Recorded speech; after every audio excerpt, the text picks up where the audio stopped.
నమస్కారం అండి. ఈరోజు మనము ఆషాఢ మాసంలో మునగాకుకు, నేరేడు పళ్ళకు, గోరింటాకు ఉన్న ప్రత్యేకత గురించి చూద్దామండి. మునగాకుకు ఆషాఢ మాసంలో చాలా ప్రత్యేకత ఉందండి. మునగాకులో చాలా ఔషధ గుణాలు ఉన్నాయి. ఇందులో వచ్చేసి మనకు 360 వ్యాధులకు కూడా నయం చేయగలిగే శక్తి సామర్థ్యాలు ఈ మునగాకుకు ఉన్నాయండి.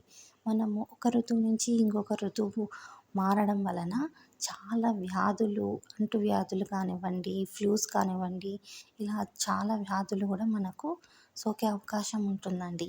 ఈ ఈ మునగాకుని మనము రోజువారీ పదార్థాలు ఉపయోగించడం వల్ల, ముఖ్యంగా ఈ ఆషాఢ మాసంలో మనకు ఈ రోగాలు అనేటువంటివి మన దరిదాపుల్లో కూడా రాకుండా కాపాడుతుందండి.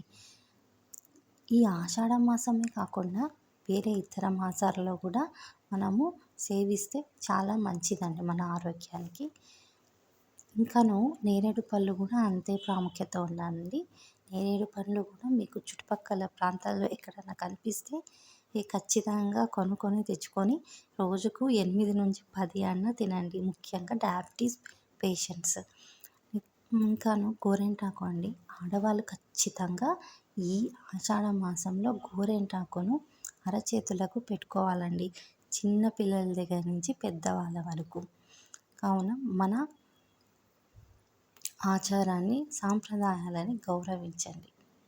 ధన్యవాదములండి. నా వీడియోని సబ్స్క్రైబ్ చేయండి, లైక్ చేయండి, షేర్ చేయండి.